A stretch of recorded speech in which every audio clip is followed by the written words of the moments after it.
Radio Educación presenta El fin justifica a los medios. De las rotativas a la fibra óptica. Radio, prensa, televisión, internet. El fin justifica a los medios. Expresiones mediáticas contemporáneas. Hola, ¿qué tal, amigas, amigos? Qué bueno que están en sintonía con esta revista radiofónica dedicada a la comunicación. Les saluda Graciela Ramírez a nombre de todo el equipo y en compañía de mi querido José Ángel Domínguez. ¿Cómo estás, José Ángel? Encantado de saludarte y de darte un abrazo virtual, mi querida maestra Graciela Ramírez. Es un placer. Felicidades por tu trabajo y porque, bueno, tengo entendido que ya presentaste tu examen de maestría y quería felicitarte públicamente. Ay, muchas gracias, José Ángel. Sí, estoy muy contenta porque ya terminamos este trabajo de un año. Estuvimos trabajando este tema que ya luego les contaremos a nuestros amigos radioescuchas. Es porque es un tema, pues, obviamente que tiene que ver con la comunicación y que es sobre el uso de las redes sociodigitales para la difusión del movimiento feminista. Pues sensacional. Es parte de lo que está sucediendo en este siglo XXI que nos maravilla y nos asombra. Y yo le quiero preguntar a nuestras amigas y amigos que nos escuchan en El Fin Justifica los Medios si han escuchado hablar de la ciudadanía digital, de esas posibilidades que nos han dado las tecnologías de la información y la comunicación para ejercer nuestros derechos políticos, económicos y sociales a través de Internet. Bueno, pero quienes realmente somos ciudadanos digitales, quienes tenemos acceso a Internet o quienes además tenemos habilidades para utilizar estas herramientas de forma crítica, ética, segura y participativa, pues estamos muy conscientes de la responsabilidad que tenemos también como ciudadanos y ciudadanas. Por supuesto, y para hablar de ciudadanía digital, pues no podemos dejar de mencionar la brecha digital que todavía existe entre hombres y mujeres, entre pobres y ricos, entre sectores urbanos y rurales y sobre todo la brecha generacional, una brecha que también dificulta el acceso a Internet y por tanto la habilidad de todas y todos para poder navegar y aprovechar las posibilidades extraordinarias que nos ofrece Internet, no solo en México, sino en el mundo entero. Pues hoy vamos a hablar sobre cómo se construye la ciudadanía digital con Alma Rosa Alba de la Selva, quien recientemente presentó su libro Ciudadanía Digital. ¿Qué es ciudadanía? También les presentaremos un reportaje sobre medios indígenas en el marco del Día Internacional de los Pueblos Indígenas que se conmemoró el pasado 9 de agosto y por supuesto, como todos los jueves, la sección Notimedios es un resumen de comunicación con noticias muy importantes las que se generaron en esa semana. Quédese y participe con nosotros aquí en El Fin Justifica a los Medios.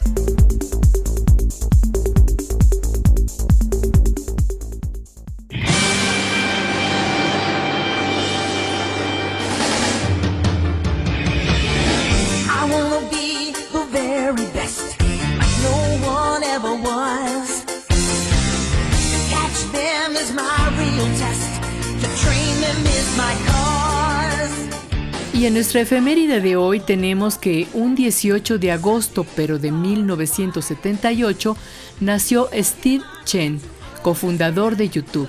Steve Chen, que es de origen taiwanés, migró a la edad de 15 años a Estados Unidos, donde trabajó en PayPal y en Facebook para en 2005 fundar YouTube.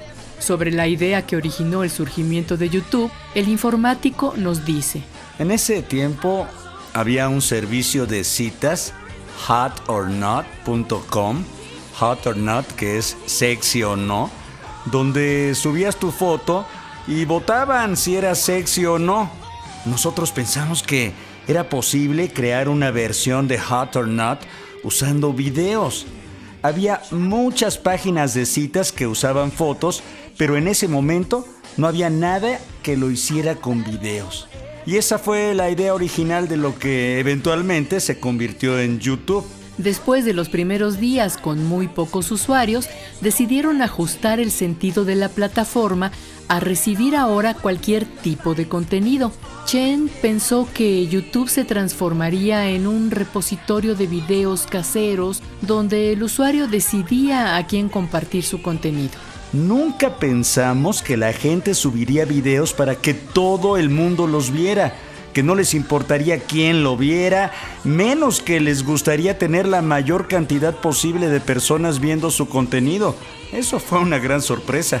Estamos escuchando el tema Pokémon, que fue el video más viral justamente en ese 2005, en donde Anthony Padilla y Jan Hecock hacen una versión cómica de dicho tema, llegando a casi 30 millones de seguidores y algunos les calculan más de 8 millones de dólares de ingresos anuales.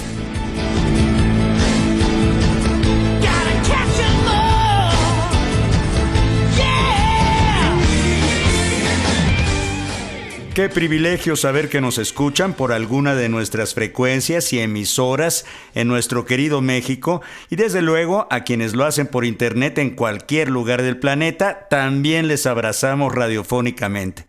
Les recuerdo que pueden escuchar el podcast en nuestras redes sociales y por supuesto en la página de Radio Educación www.e-medioradio.edu.mx.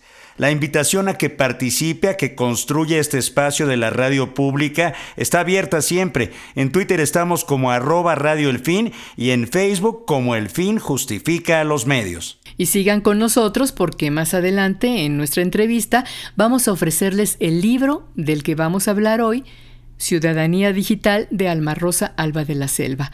Mientras tanto, vamos a escuchar Notimedios, con la selección de las noticias de comunicación más importantes de la semana, realizada por nuestra compañera Ángeles Medina. Notimedios. En Sonora fue localizado el cuerpo sin vida del periodista Juan Arjón López, quien fuera director del portal informativo ¿A qué le temes? Y que fue reportado como desaparecido el pasado 9 de agosto. Claudia Indira Contreras, titular de la Fiscalía de Sonora, dijo que el cuerpo del periodista presentaba signos de violencia y que fue identificado por sus tatuajes, pero destacó que se sigue trabajando en la investigación para esclarecer el caso y no descartar ninguna línea de investigación. La funcionaria señaló que ya se indaga el entorno familiar, personal y laboral de Juan Arjón López, pues al parecer el periodista radicaba de manera voluntaria en un centro de rehabilitación y era conocido entre los comunicadores de la zona de San Luis Río Colorado, municipio fronterizo con Estados Unidos. Ernesto Méndez, periodista de San Luis de la Paz, Guanajuato, fue asesinado por extorsionadores. Así lo informó el subsecretario de Seguridad y Protección Ciudadana, Ricardo Mejía Verdeja. El móvil de este asesinato, según señala la Fiscalía, tuvo que ver con un tema de extorsión por el negocio a las caguamas, propiedad del periodista. Por este crimen, la Fiscalía Estatal solicitó una orden de aprehensión contra Roberto N., alias El Borrachito, uno de los dos presuntos autores materiales del homicidio de Ernesto Méndez. El Servicio de Administración Tributaria de la Secretaría de Hacienda y Crédito Público revisa con Televisión Azteca la situación de otros adeudos fiscales que arrastra la televisora para encontrar una salida dentro del marco legal. Esto, a decir del presidente Andrés Manuel López Obrador, se realiza con independencia de la resolución del Tribunal Federal de Justicia Administrativa que obliga a Televisión Azteca a pagar 2.615 millones de pesos. El mandatario aseguró que su administración no admite condonaciones, por lo que señaló que en el caso del empresario Ricardo Salinas Pliego se analizan los argumentos de la defensa que consideran que en el gobierno de Vicente Fox se le cobraron doblemente los impuestos. Hay que decir que en respuesta a la resolución del tribunal, la televisora planea apelar el fallo judicial que le condena a pagar 2.615 millones de pesos al SAT por concepto de impuestos sobre la renta, multas y recargos del ejercicio fiscal 2013. La gobernadora de Campeche, Laida Sansores, reanudó la difusión de audios y videos del dirigente nacional del PRI, Alejandro Moreno, desde su domicilio en sus redes sociales personales y sin utilizar recursos públicos a fin de garantizar el derecho a la información de las y los ciudadanos. En un acto masivo con motivo de su primer informe de gobierno, Sansores admitió que la vida le ha dado todo y ahora le corresponde a ella darle todo a su pueblo. Dijo que el amparo concedido al líder nacional del PRI solo le prohíbe utilizar recursos públicos, por lo que a partir de su programa Martes del Jaguar, realizado desde su domicilio, reanudó la difusión de audios y videos contra Alejandro Moreno. El último audio que publicó Laida Sansores exhibe cómo supuestamente Alejandro Moreno pactaba entrevistas con medios de comunicación. En ese audio, la gobernadora de Campeche afirma que están el líder nacional del PRI, Adrián de la Garza, quien fuera candidato del PRI a la gubernatura de Nuevo León, y el director de Radio Fórmula, quien les explica cómo se pueden manejar las crisis electorales en medios. La Comisión de Quejas y Denuncias del Instituto Nacional Electoral ordenó el retiro de 61 publicaciones de la gobernadora de Campeche, Laida Sansores, Eric Reyes, delegado de Morena en la entidad, y diversos influencers por incurrir en presunta violencia política en razón de género contra 20 diputadas del PRI. De acuerdo con los consejeros, las expresiones derivadas de las declaraciones de la gobernadora de Campeche y demás denunciados contienen elementos misóginos y discriminatorios con el objeto de ofender, denostar, descalificar y cosificar a las diputadas. La Comisión Permanente solicitó a la Secretaría de Seguridad y Protección Ciudadana que pongan en marcha procedimientos de vigilancia para prevenir y combatir delitos cometidos contra menores de edad a través de plataformas digitales para videojuegos. En el dictamen aprobado por senadores y diputados se destaca que, de acuerdo con el Observatorio Nacional para la Prevención del Reclutamiento de Niñas, Niños y Adolescentes, en lo que va de este año en el ámbito nacional, 214 menores, 47 hombres y 167 mujeres han sido víctimas de trata de personas. Otros 128, 56 hombres y 72 mujeres fueron víctimas de extorsión, mientras que 30 menores fueron secuestrados. Frente a estos datos, los legisladores solicitaron también al Sistema Nacional de Protección Integral de Niñas, Niños y Adolescentes, así como al Instituto Nacional de Transparencia y Acceso a la Información Pública, una campaña de concientización dirigida a madres, padres y tutores. En información internacional, activistas y simpatizantes del fundador de Wikileaks, Julian Assange, alertaron que las próximas semanas serán cruciales en la defensa de la libertad de expresión en el mundo, pues está por definirse si las autoridades judiciales de Reino Unido dan luz verde a la extradición de Julian Assange a Estados Unidos. Integrantes del grupo 24F, Coalición Vida y Libertad Julian Assange, afirmaron que quienes apoyan al activista mantienen la esperanza de que la extradición no se concrete, por lo que demandaron nuevamente su liberación inmediata. Hasta aquí las noticias de comunicación más importantes de la semana. Le invitamos a que consulte la sección completa en nuestras redes sociales.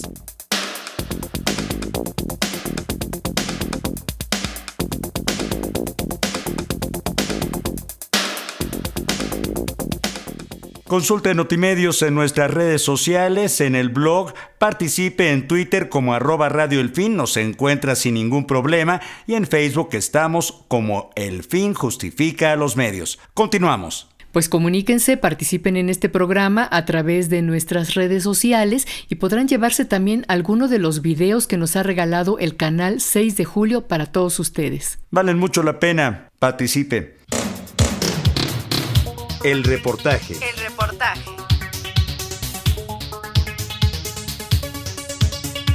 En el marco del Día Internacional de los Pueblos Indígenas, les presentamos ahora un reportaje que preparó nuestra compañera Diana Obispo en torno a esto, los medios indígenas. Escuchemos.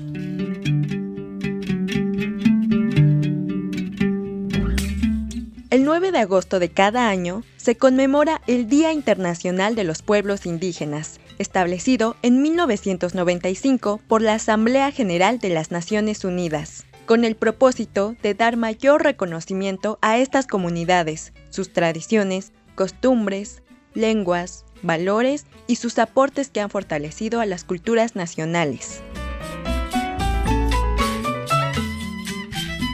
Durante muchos años, las poblaciones autóctonas han buscado el reconocimiento de sus identidades, su forma de vida y el respeto de sus derechos. Sin embargo, a lo largo de la historia, sus derechos han sido transgredidos y violentados. En la actualidad, se encuentran entre las poblaciones más vulnerables y desfavorecidas, y hay que destacar que no cuentan con fácil acceso a servicios de salud, educación y tecnológicos. En el marco del Día Internacional de los Pueblos Indígenas, el Instituto Federal de Telecomunicaciones, IFT, presentó el reporte de cobertura del servicio móvil en los pueblos indígenas 2022, en donde reportó que 1 de cada 5 indígenas en México no tiene acceso a ninguna tecnología de servicio móvil. El informe sostiene que, si bien en los últimos meses se registraron incrementos en las coberturas de telecomunicaciones móviles 2G, 3G y 4G, en una muestra de 66 comunidades originarias de México, esto no representó que se lograra una cobertura total en los pueblos indígenas. Asimismo, el IFT señaló en el reporte que, de las 11.979.483 personas indígenas, que representa el 9.5% de la población en México, el 66.11% cuentan con un teléfono celular. No obstante, 80% de la población indígena cuenta con una cobertura del servicio móvil en al menos una tecnología, 2G, 3G o 4G. Ante esta situación, Álvaro Esteban, representante de América Latina en el Grupo Directivo Global para la Década Internacional de las Lenguas Indígenas en la UNESCO y miembro fundador del organismo indígena NALE, nos comenta lo siguiente.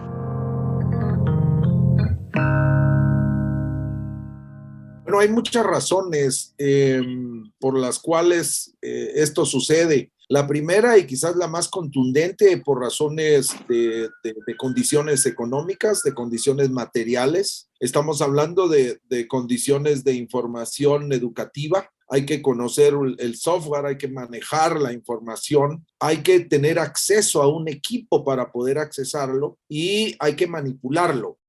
La segunda es una condición que pasa por la discriminación, el racismo y la exclusión que históricamente los pueblos indígenas han tenido en el mundo, en donde se tiene siempre una serie de prejuicios con respecto a los pueblos indígenas que dan origen a discriminaciones que luego aterrizan en racismos, y toda esta cadena de actitudes limitan la posibilidad de entrar libremente al acceso a la tecnología, al acceso a los instrumentos que permitan una comunicación más fácil, más ágil, bajo las condiciones que la modernidad y que el mundo ha permitido y ha desarrollado.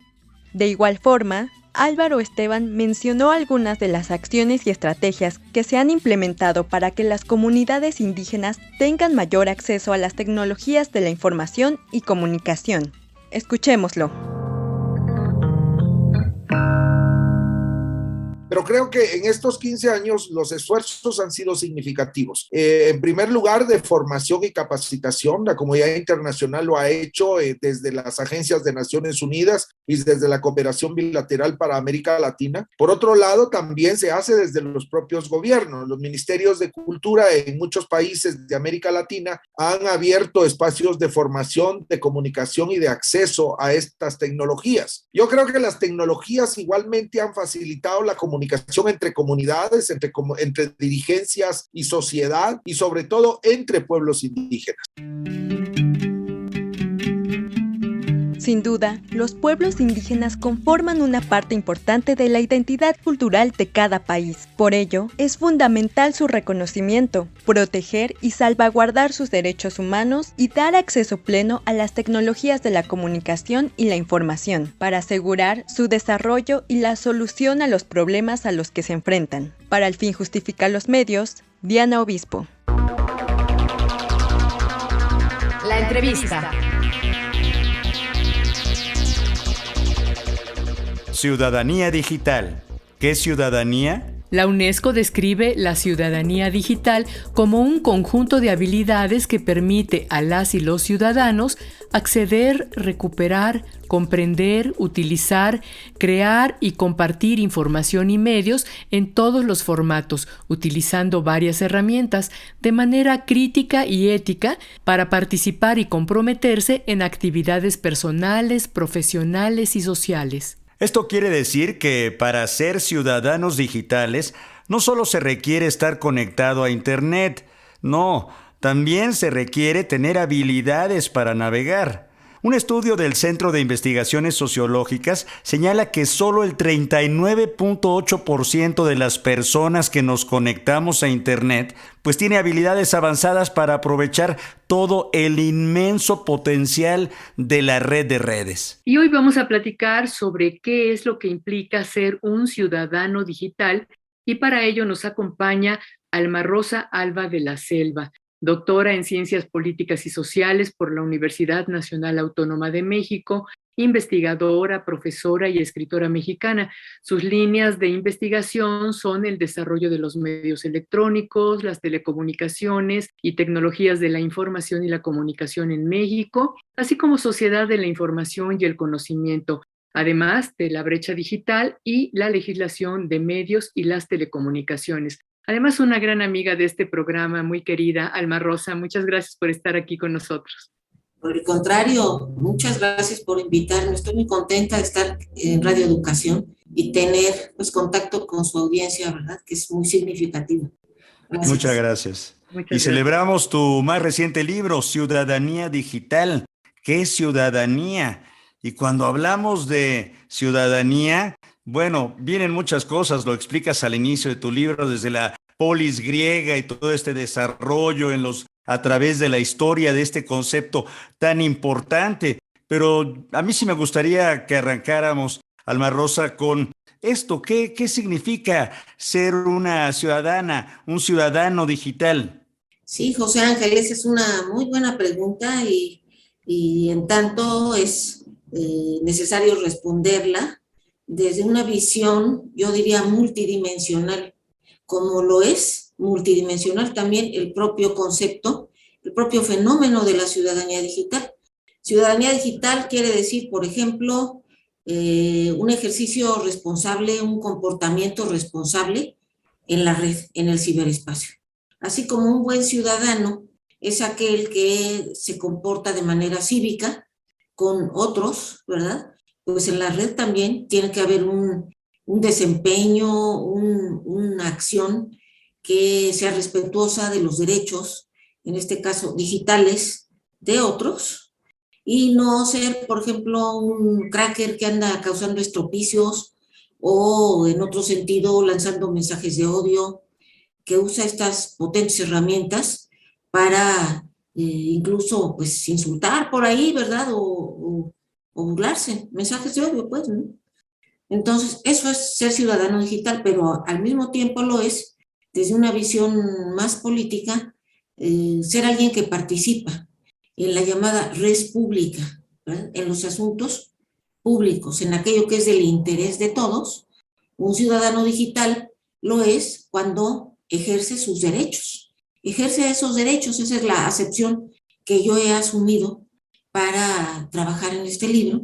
Un ciudadano digital es aquel que ejerce sus derechos en el ciberespacio, en la red, y que también en los entornos físicos, digamos, de la realidad, pues también lo realiza, y por eso considera el ciberespacio como el espacio, valga la redundancia, natural para también desarrollarlos, ¿verdad? Un ciudadano digital es también, desde otro ángulo, aquel que tiene habilidades digitales, instrumentales, que sabe cómo usar estas herramientas, que tiene alfabetización digital, ya sea porque la aprendió de forma formal en las aulas, o que a través de sus prácticas, de estar allí, lo ha aprendido. Y en esto, pues por supuesto que hay muchos ciudadanos digitales que no han tenido un curso nunca de computación, digamos, pero que con el ensayo y error, o bien con tutoriales, pues se han acercado y se han adueñado de estas tecnologías, pues que son maravillosas, ¿no? Entonces, son muchas visiones las que comporta el concepto, este concepto multidimensional de la ciudadanía digital. José Ángel. Son maravillosas y son terribles a la vez, Alma Rosa. Son una gran oportunidad y a la vez una amenaza.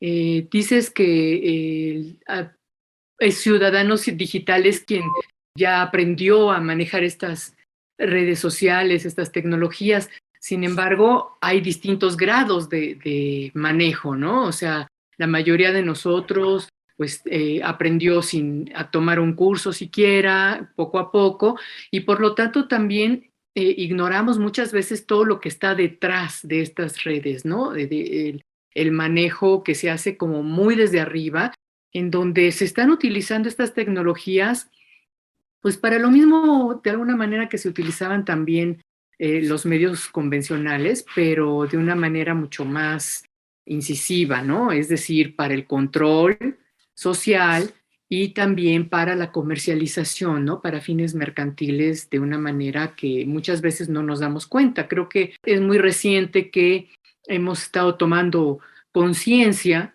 de que estas redes en realidad no son gratuitas y que nos roban nuestros datos, que nosotros estamos de alguna manera aportándoles información que les sirve para sus fines, ¿no? Que no son necesariamente los nuestros.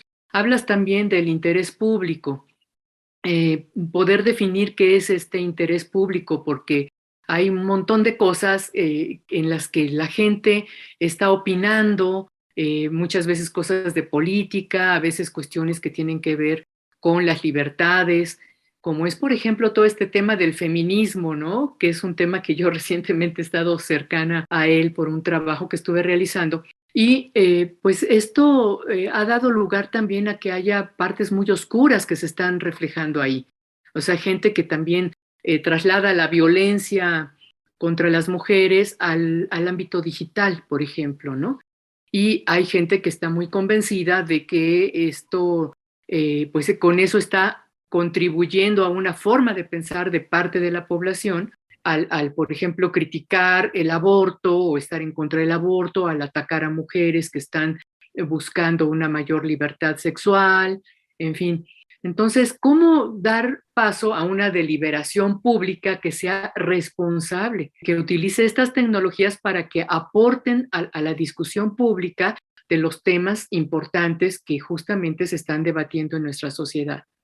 Graciela, este es un punto el que has tocado, yo diría, pues muy importante y álgido también, porque nos refleja que la ciudadanía digital, como las propias redes, tiene claroscuros, tiene aspectos que son iluminadores y que nos ayudan a construir una sociedad verdaderamente avanzada, porque una sociedad no es avanzada solo porque tenga estas tecnologías y todo lo que viene, a ver si platicamos en unos momentos más, ¿verdad? Todo lo que viene. No es avanzada solo por la tecnología, eso es una visión de determinismo tecnológico. Una sociedad es avanzada cuando sabe utilizar las herramientas de las que se ha dotado para usos que son, eso sí, para una sociedad de los saberes de todos, para una sociedad que ha crecido, que ha madurado. Y yo pienso que me ha cruzado por la mente muchas veces que a nivel mundial, a nivel local, quizás no estábamos preparados para estas herramientas, para saberlas usar, porque se necesita ser responsable. Una de las características del ser ciudadano es el de la responsabilidad. Y no somos responsables a veces, estando ahí. Se usan para, por ejemplo, fake news, se usan para discriminar a otros, para incitar a la violencia también, en este caso contra mujeres o contra otros integrantes de la sociedad. Y entonces eso nos hace ver que nos falta mucho para saberlas utilizar. Quizás no estábamos preparados, ¿verdad?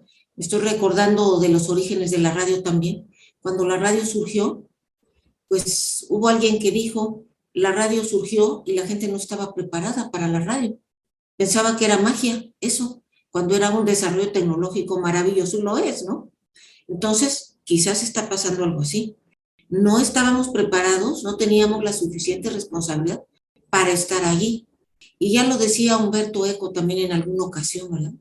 En esos espacios no tienen que estar todos los que no estén plenamente conscientes de la responsabilidad que implica estar allí.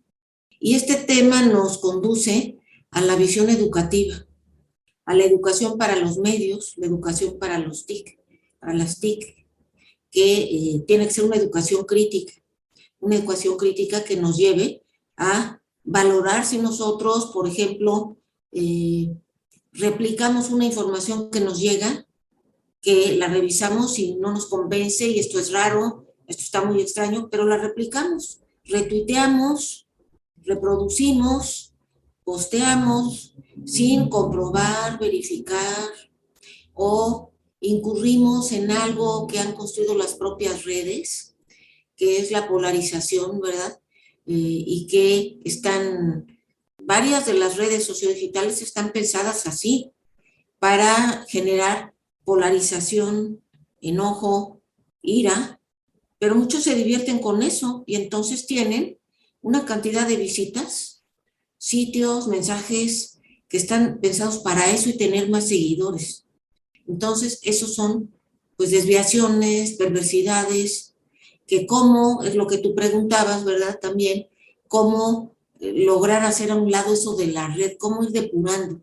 Justamente ejerciendo la ciudadanía digital desde la visión del comportamiento cívico y de la responsabilidad. No replicar esos mensajes, hacerles el vacío, que no sean reproducidos y reproducidos y reproducidos, que no se hagan populares, simplemente ignorarlos y dejar pasar. Falta mucho para eso todavía, Alma Rosa, ¿no? O sea, para esa educación digital, para ese crecimiento de la ciudadanía, son muchas cosas las que conlleva esta nueva sociedad de la información y la comunicación de la que hablas y en la cual estamos inmersos ya y nunca hemos estado preparados, como bien decías, para estos cambios tecnológicos abruptos y maravillosos, ¿no?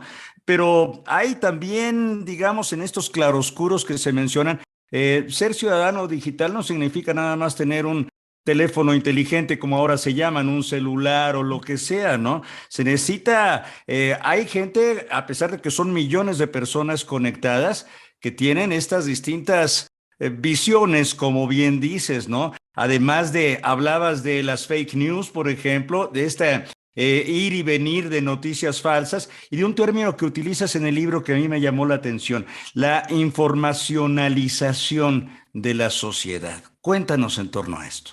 Sí, bueno, ese es un concepto que acuñó un investigador francés que se llama Bernard Miech y que ha trabajado en estos fenómenos que estamos viviendo, y él le llama informacionalización de la sociedad al hecho de que las tecnologías conviven con nosotros, son acompañantes pues en muchos sucesos de nuestra vida y casi diría que de todo el día, ¿verdad? Cotidianamente están ahí, sobre todo este dispositivo llamado teléfono que yo estoy pensando por estos días, bueno, ya tengo un buen rato pensando una denominación nueva, porque eso ya, la señal de voz, ya diría yo que es lo menos importante incluso en un teléfono celular o móvil, que es una microcomputadora, con una miniaturización extrema, pero con unas capacidades que ya hubiera querido la computadora ENIAC de 1947 o la Colossus de 1943, ¿verdad? De Alan Turing. Claro. Lo que tenemos en las manos es una herramienta que es producto de invenciones acumuladas desde el siglo, y no estoy exagerando, desde el siglo XVI, ¿verdad? Con las bases de la computación. Entonces, por eso digo, quizás no estábamos preparados y nos falta que la educación básica, así desde los tempranos años infantiles, empiece con los usuarios a ayudarlos, impulsarlos o hasta empujarlos a asumir un sentido de responsabilidad para los usos. Porque si no, vamos a seguir con estos destroyers, ¿verdad? Con estos crackers, con estos fabricantes de noticias, de versiones y destructores de reputaciones, todo lo que estamos viendo. Entonces la educación tiene una asignatura pendiente en este tema y eso me motivó, por cierto, a trabajar este libro porque es producto de un proyecto de investigación para mejoramiento de la enseñanza. Yo me puse a revisar los planes de la licenciatura en Ciencias de la Comunicación y me percaté que sobre este tema no había nada en las asignaturas. No se toca, solamente quienes trabajan el ámbito de la comunicación política pasan por allí, pero pasan así como un tema más, cuando para mí es uno de los grandes temas hoy, un tema de nuestro tiempo, y entonces tenemos que ayudar a formar, en este caso, a los profesionales de la comunicación, pero también a los niños, a los jóvenes, a los adolescentes. Sí, y es un dilema contemporáneo, mi querida Graciela, porque habla Alma Rosa de los niños, y son los niños principalmente quienes están ya desde muy tempranas edades con su tableta, con su teléfono celular inclusive, aunque no es recomendable, según dicen expertos, que los pequeños manejen un celular, sino hasta después de los 12, 13 años, pues ya muchos de ellos están inmersos en este mundo digital y lo que viene que decías, ¿no? Esta realidad virtual y cosas que seremos testigos, mi querida Graciela. Así es, bueno, ahora que estamos pues viendo que hay un cambio en la Secretaría de Educación Pública, sería muy deseable que la nueva secretaria pues se ocupe de esto, ¿no? Hemos insistido, creo que desde hace muchísimos años, desde que se hablaba de educación para los medios, de recepción crítica, pero los esfuerzos que se puedan hacer desde la academia o desde las organizaciones sociales, pues son mínimos, no se puede avanzar realmente. Esto necesita entrar a las escuelas. Es una urgencia porque hay realmente muchos peligros y muchos riesgos de estar utilizando estas tecnologías cuando no sabemos utilizarlas, ¿no? Además, cuando no hemos adquirido muchas veces desde la educación básica una forma crítica de ver las cosas, ¿verdad? Entonces, esto creo que es una urgencia y que deberíamos de buscar que esto suceda de una manera más amplia para que toda la población esté pues alertada de todo esto. Hay muchas cosas que hay que aprender y muchas oportunidades también, ¿no? Cuando la mayoría de nosotros pues utiliza el celular para entretenimiento, para estar un poco a veces perdiendo el tiempo o para intercambios de información muy básicos, ¿no? Entonces, creo que tanto las oportunidades como las amenazas que hay en esto son algo que debemos de atender ya. Claro, la voz que nos acompaña en esta emisión del Fin Justifica a los Medios es de la doctora Alma Rosa Alba de la Selva, y le agradecemos como siempre su disposición a compartir sus conocimientos con las audiencias de la radio pública. Y yo le pregunto a las amigas y amigos que nos escuchan si se sienten, si se saben, si quisieran volverse ciudadanos y ciudadanas digitales. Ojalá y se pongan en contacto con nosotros en las vías de contacto del Fin Justifica a los Medios. Entra en comunicación mandando un correo a elfinjustifica@yahoo.com.mx. Y por supuesto a través de Facebook nos encuentras como El Fin Justifica a los Medios y en Twitter como @Radio El Fin. Haz tuyo este espacio dedicado a la comunicación.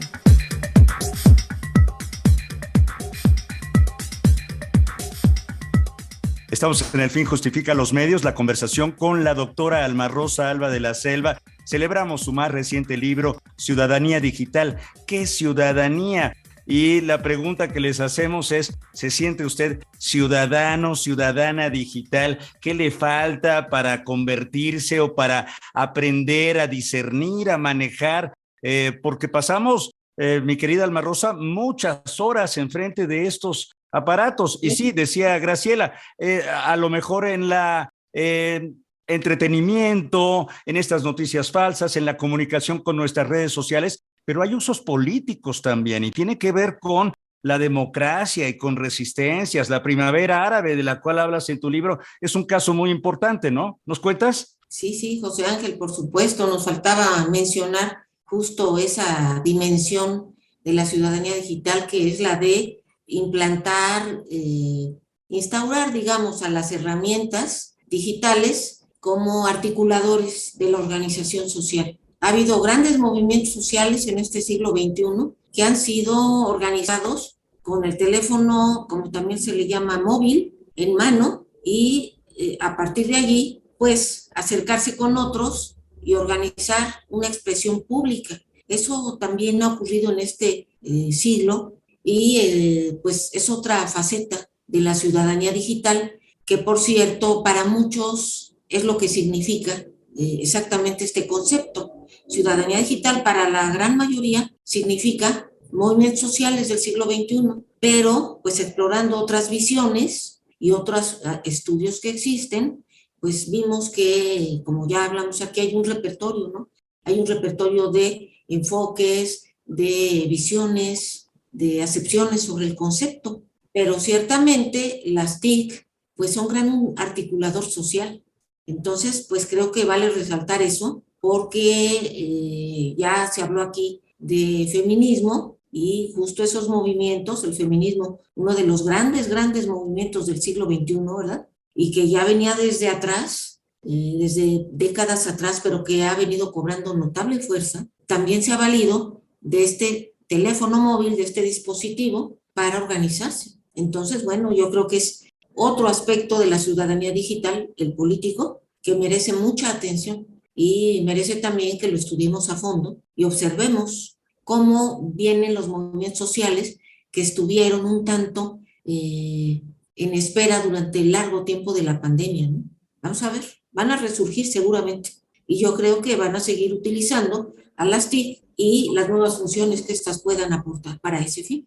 Otra parte que me parece interesante y que te preguntaría, pues a qué atribuyes que estos movimientos como el que mencionas de la primavera árabe, el Yo Soy 132, este movimiento feminista, son movimientos que se utilizan las redes sociales, pero que surgen y se disuelven aparentemente, ¿no? O pasan a un periodo como de retaguardia, cuando se ve que haya como una concreción de la organización social más allá de momentos en donde hay una efervescencia. ¿Tú a qué atribuyes esto? Bueno, esa es una pregunta también que tiene que ver con el desarrollo de la sociedad del siglo XXI, que considero está fragmentada, que es otro problema u otro fenómeno. Es una sociedad fragmentada que, si bien tenemos pues recursos de comunicación como nunca antes, de alcance global, con muchas capacidades, tenemos que pensar en otras formas de uso que lleguen hacia los tomadores de decisiones, y yo pienso que la clave es la participación. En la medida en que participemos auténticamente y se sostengan esos movimientos y no queden en expresiones masivas importantes, que sí lo son, pero que logren participar y participar en los asuntos políticos de manera creciente, con el apoyo de las mismas herramientas que nos proveen de información. Podemos buscar información sobre cómo está ocurriendo en otros países, cómo se está dando una problemática que es similar o semejante a la que tenemos, por ejemplo, en México, ¿verdad? Situación que ocurre con mucha frecuencia, ¿verdad? Si sabemos buscar en la red, si sabemos participar a través de estas herramientas de forma creciente y sostenida, creo que llegaríamos más lejos. La clave es la participación. Creo que ahí está. Y con estas herramientas lo podemos hacer, aunque sí hay que marcar que no todos, porque ahí sí hay diferentes velocidades, hay también muchos rezagos. Ya lo decía José Ángel, en México una tercera parte está faltando en cuanto a una brecha digital, pero que es una brecha de acceso, es decir, de conectividad, pero existe también la brecha de usos. También lo citaba José Ángel, a partir de una fuente que ustedes consultaron. No todos los que tienen acceso, los internautas que tienen la conexión, tienen los mismos usos. Algunos cibernautas están muy rezagados, tienen usos muy básicos, otros están muy avanzados. Y entonces, cuando se consultan las estadísticas, se ve que la desigualdad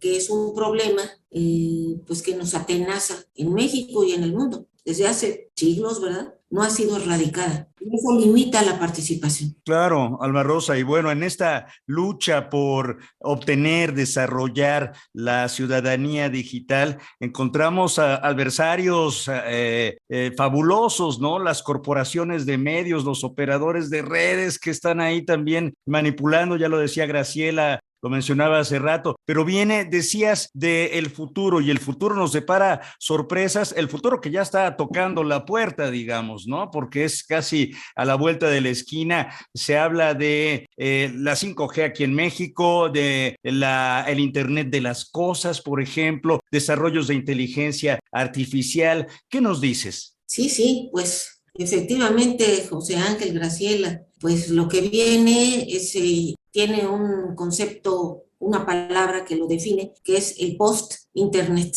Actualmente estoy trabajando en ese proyecto, se llama el proyecto Post-Internet Perspectivas para México. ¿Y qué es el post-Internet? Pues es la suma de lo que acabas de mencionar justo, José Ángel, porque es la convergencia del Internet de las cosas con la sensórica. La sensórica son los sensores instalados en todo tipo de artefactos. Eso ya lo estamos viendo, ya están en el mercado algunos artefactos pioneros, ¿verdad? Como un reloj, como una pulsera, algunas prendas de vestir que ya anuncian lo que viene, y entonces esos sensores que van a llegar a ser minúsculos e incluso tipo una etiqueta, es decir, difíciles de percibir, van a estar captando datos. Eso nos conduce a un proceso de datificación. Los usuarios van a estar proveyendo datos a través del Internet de las cosas, que va a estar, bueno, se habla hasta de un cepillo de dientes, que parece una exageración, pero no es así. Un portafolio, un hogar inteligente, y además el Internet de las cosas va a estar apoyado por la nube, es decir, la cloud computing, que es un sistema de almacenamiento y procesamiento de datos, y además agregándole la analítica del Big Data, de donde surgen correlaciones a partir de la aplicación de algoritmos, y de ello surgen patrones de comportamiento de consumidores, pero también, como nos dice Susana Zuboff, una investigadora norteamericana cuyo texto, El capitalismo de la vigilancia, también para el control, eso sirve para el control. Entonces, bueno, el Internet de las cosas, el post-Internet, que es un concepto de Vincent Mosco, un investigador canadiense, se va a convertir en una computación omnipresente, en una conexión permanente. Va a ser el preámbulo al Internet del todo, que ha sido tan mencionado por muchos desarrolladores de tecnología, ¿verdad? El Internet del todo, con todo conectado, una sociedad conectada, donde todos los servicios van a ser suministrados y controlados también con esa red omnipresente, porque para, por ejemplo, tener agua, tener electricidad, tener educación, tener servicios bancarios, todo va a estar conectado. Eso es el gran proyecto que están trabajando actualmente grandes compañías tecnológicas como Amazon, como Google, pero también de telecomunicaciones, como Verizon, sí, AT&T, ¿verdad? Grandes Nanita. globales. Y entonces, bueno, Vincent Mosco plantea que esa infraestructura masiva, que va a estar incrustada en todas partes, tiene que ser considerada un bien público. Yo coincido con esta propuesta de Vincent Mosco por completo, y tenemos que anticiparnos a que se convierta en esa red omnipresente para que se comercialice, se lucre con ella, y entonces la desigualdad se reproduzca una vez más, y ahora en los escenarios del post-Internet. Entonces eso es en lo que estoy trabajando, porque México pues hasta ahora no tiene políticas en este sentido, como no tuvo políticas tampoco para la introducción de los satélites de comunicación, como no tuvo políticas para la introducción de la televisión, como no tuvo políticas para introducir la radio. Entonces no queremos que la historia se repita, y ojalá que no sea así, ¿verdad? Que tengamos puntos fundamentales para una política de Estado en esta materia y para políticas de comunicación. Eso es. Ya para cerrar esta entrevista, Alma Rosa, haznos en breves palabras, ¿cuáles serían los escenarios que imaginas para un futuro muy inmediato, uno catastrófico y otro optimista? ¿Y qué papel jugaríamos los ciudadanos en este sentido? Bueno, un escenario, yo diría, pesimista, es el que acabo de describir para el futuro, una post-internet, como una red omnipresente que controle servicios de todo tipo, procesos industriales, procesos educativos, y que sea un ente comercial y que tenga tarifas altas y que acabe siendo excluyente o por lo menos fuera del alcance de porciones de la sociedad. Esa es la visión, yo diría, pesimista, y la visión que necesitamos es la de construir un post-internet que esté al alcance de todos, donde, habiéndonos asumido y formado como ciudadanos digitales, participemos y exijamos que sea una infraestructura que tenga una participación pública, es decir, gubernamental, pero también ciudadana, y que tenga tarifas accesibles y que sea incluso un servicio prestado tanto por compañías privadas, pero también por empresas estatales, que haya una participación público-gubernamental y que haya ciudadanos digitales que estén pendientes de cómo está siendo gestionado esto. Creo que se nos ha terminado el tiempo, pero te agradecemos muchísimo por esta charla, esta conversación. Esperamos que les haya gustado este programa. Gracias por su compañía. Los esperamos la próxima semana y continúe apoyando las medidas sanitarias. Cuídese, cuide a los demás, cuidémonos todos.